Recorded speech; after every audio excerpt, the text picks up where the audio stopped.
Good morning, class 10th. Children, today you will be studying about the internal structure of kidney.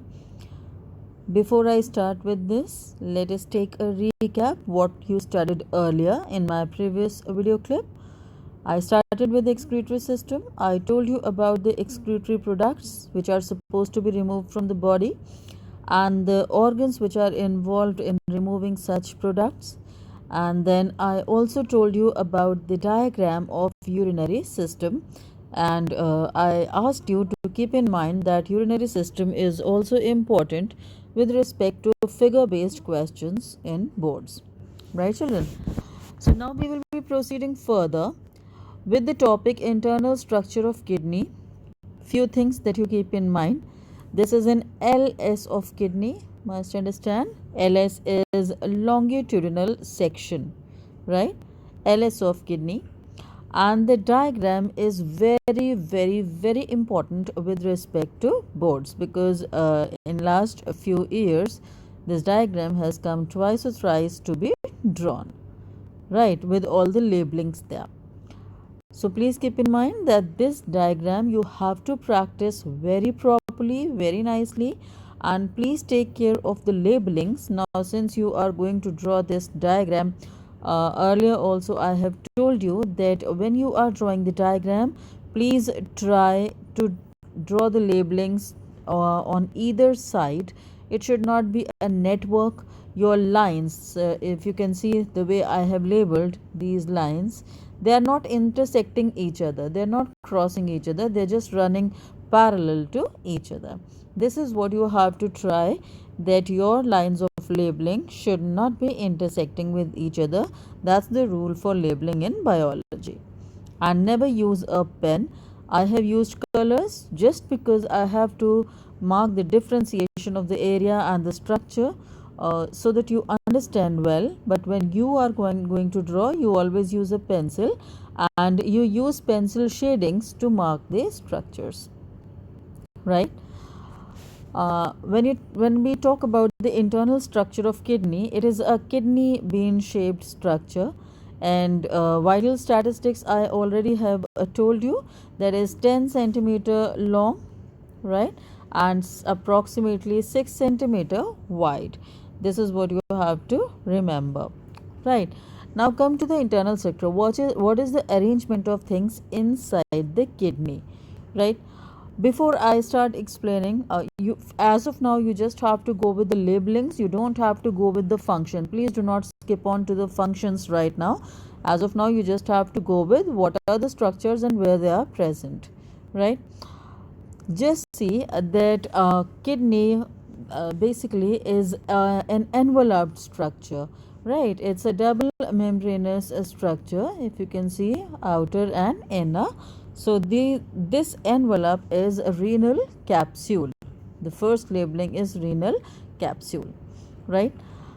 And if you can see, the first thing while drawing this diagram that I did, I demarked this boundary. I mean, half of the structure I have shaded in a different color, and rest of the internal structure here, this is in different color, right? Why did I do this? That because you always have to remember that kidney, the outer portion of kidney, is known as renal cortex. Every time I am using renal word, because renal is a term used to refer to kidney. This is renal cortex, and the center portion will be renal medulla, right children? So what you will be doing, the first thing you will be doing is you will be drawing a renal capsule, and then the internal content, you have to divide the area into two. One is the border area, peripheral area, you call it renal cortex, and the central area, you call it renal medulla, right? Then you straight away, before drawing anything else here, you don't go for that as of now. The next thing that you have to go with is the ureter, because this ureter, right, we know very well that ureter connects kidney to the urinary bladder. Yes, so this ureter, the point where the ureter enters the kidney, that point of entrance, that notch is known as hilum. Right, children? So please take care of this. The point where ureter enters the kidney is known as hilum, and if you can see, the ureter only expands, right? It expands to give you a wide, broad, platform like structure. This platform like structure is known as renal pelvis. Why I am using renal again and again? Because cortex, medulla, pelvis, these are the structures which you could find in human body somewhere else too. But when you are referring to renal, that means you are talking about the cortex, medulla and pelvic region of kidney. Right. So the ureter expands itself to form this renal pelvis. Fine. So two labelings here, ureter and pelvis. Let me clean this. Then you just go with this border area, right? This border area, and you can see I have drawn so many blue dots here. Now these blue, each and every dot here in the renal cortex area refers to a nephron. What is a nephron? Nephron is a unit of kidney.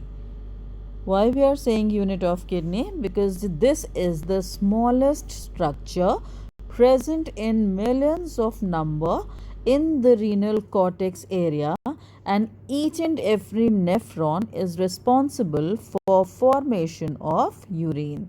That means if millions of nephrons are present, each and every nephron would be contributing to formation of urine, and then this urine is collected from each and every nephron by a collecting duct, and then it is sent further.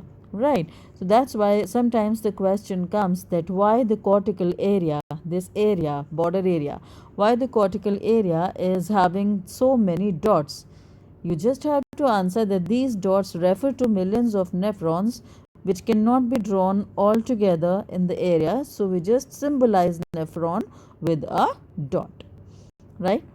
So as of now we know that nephron is present in renal cortex. Right. And each and every nephron is responsible for urine formation. So the urine has to be collected from each and every nephron, and it has to be transported further. Right, children? Again, let me clarify all this. Fine. Now the next labeling that you have to take care is, if you can see these blue pyramids like structure, I have drawn them this way, right? Like this. So every time you see, so out of the cortex this pyramid is arising, right? Out of the cortex this pyramid is arising, and at the top all these parallel running tubules, they fuse at one place. Right. So the pyramid like structure is known as renal pyramid, and the top of this pyramid where all the tubules fuse together, that top is known as renal papilla. Right. So pyramid and papilla, one structure. It's just that the parallel running tubules are making the pyramid, and the top of the pyramid where these tubules are fusing together, that is renal papilla. Right. So pyramid and papilla, these two structures are supposed to be very clear to you. Right. Then you come on to the calyces. I have not explained anything about the calyces here. Children, if you can see, I have marked calyces at two places, here and here. It could be here too. I mean, anywhere if you find these depressions. So these cup like structure. When you draw kidney, you can draw it this way. So pyramid. So these depressions, right? 1, 2, 3, 4, 5. You may say that the point where papilla enters into the renal pelvis. Right, the point where papilla enters the renal pelvis, this point is known as calyx. Singular is calyx and plural is calyces. Right, children? Now you just come on to the functions of the various structures here. Renal capsule is just the envelope, protective in nature. Cortex is something which is important for bearing all the nephrons in this area. Medulla is the center of the kidney. And then you have the hilum. Hilum is the notch where ureter enters. Pelvis is the long broad platform. Why this happens? Because when the urine is formed here in the nephron, this urine is collected by the collecting duct. So the pyramid that you see, it is the parallel running collecting ducts that come in the form of pyramid. These collecting ducts release the urine into the pelvic area, right? And from this pelvis area, urine is taken further by the ureters to the urinary bladder. Right, children? How the urine moves further? Here you have to talk about, since kidney system, urinary system is also a visceral system. Visceral means involuntary in nature, automatically works, automatically contracts, automatically relaxes. We don't have to do anything. So peristalsis occurs here. That is uretral peristalsis occurs, which propels the urine further to push it into the to carry it towards the urinary bladder. Right, children? I hope this structure is clear to you. Please practice it well, because this is very important with respect to boards. Doesn't matter, you may have certain questions with reference to location and function, very, very important, and you might have the diagram to be drawn straight away itself. Right, children? So I conclude this video here, and now I'll be proceeding further in my next video.